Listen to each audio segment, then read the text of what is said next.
Hi, this is Steve Cook. Now, over the last 3 conversations, I've taken you back to one of the most unforgettable experiences of my life. I told you about Hurricane Ike.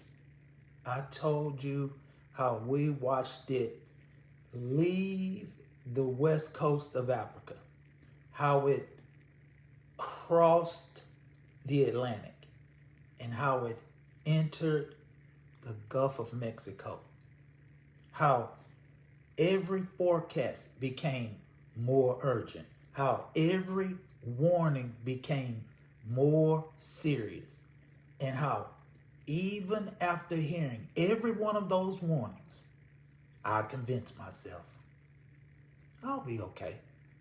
But I wasn't.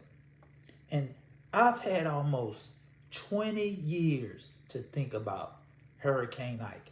And for a long time, I believed the lesson was about hurricanes.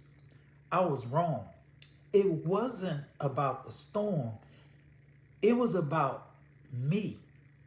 You see, Hurricane Ike taught me something that has stayed with me every day since. The greatest danger wasn't the hurricane. The greatest danger was believing. You see, the warning really wasn't about me. I heard it, I understood it, and I agreed with it. But somewhere deep inside, I quietly believe that probably won't happen to me. Can I ask you something? Have you ever noticed how easy it is to believe difficult things happen to other people? I mean, we watch the evening news. Someone loses everything. Someone's house burns down. Someone loses a loved one. Someone receives devastating news. And without even realizing, a little voice inside of us whispers, I'm so sorry that happened to them. Not me, them. That's human nature. Now, I want you to imagine something. Imagine you're 72 years old. You wake up on a Tuesday morning.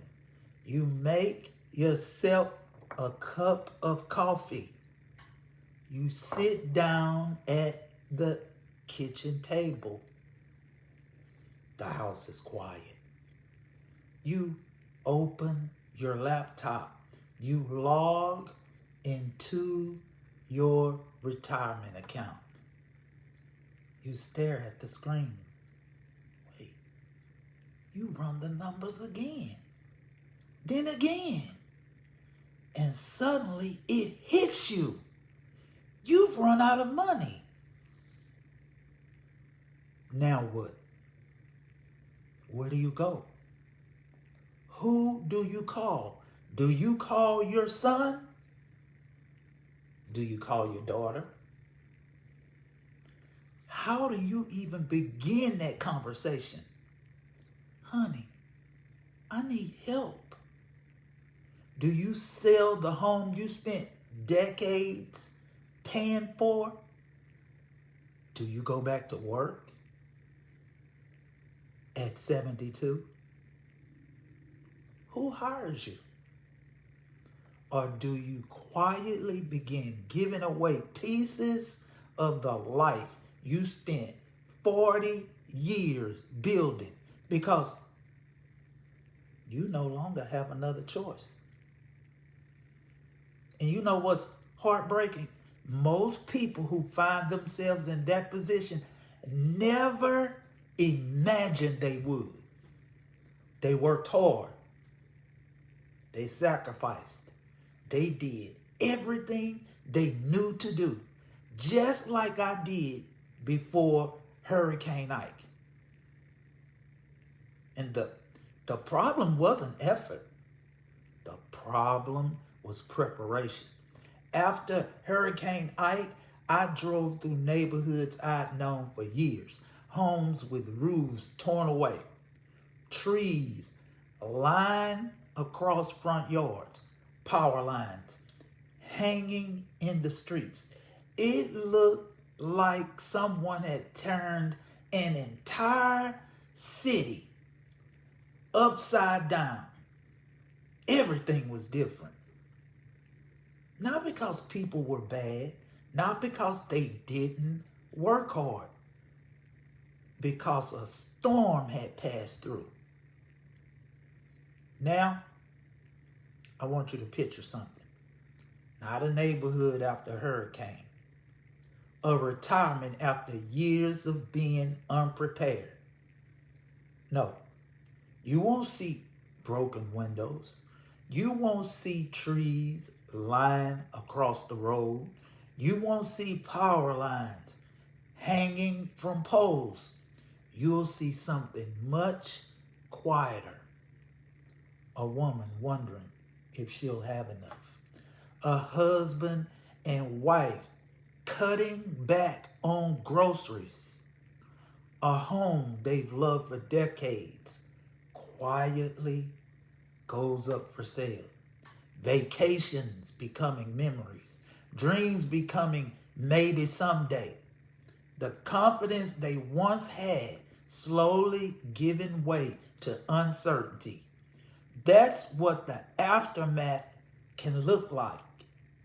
Not loud, not dramatic, just heartbreakingly quiet.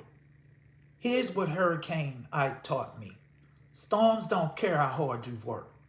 Storms don't care how intelligent you are. Storms don't care how kind you are. Storms don't care how badly you want everything to be okay. Storms simply arrives, whether you were prepared before they arrived or not. Retirement can do the very same thing. It doesn't grade on effort.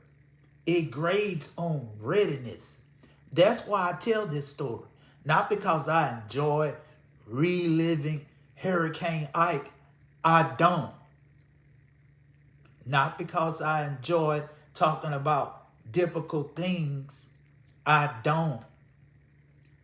I tell it because I know what it feels like to hear a warning and convince yourself there's still time. I know what it feels like to believe this won't happen to me. And I also know how quickly tomorrow becomes today. If I were a meteorologist here in Houston and I watched a Category 5 hurricane sitting in the Gulf of Mexico heading straight for our city, I couldn't stay silent. I would have a moral obligation to warn you, not because I know exactly what your neighborhood will look like, but because I know what could happen. And if I stayed silent, knowing what I knew, I couldn't live with myself. And that's exactly how I feel about retirement. After more than 2 decades of studying it, I've seen enough to know this. There are storms that most people never see coming. And by the time they recognize them, their options have become much smaller. That's why I'm talking to you. Not to frighten you,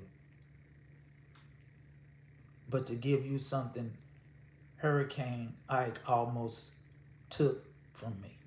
And that's time. Time to think. Time to prepare.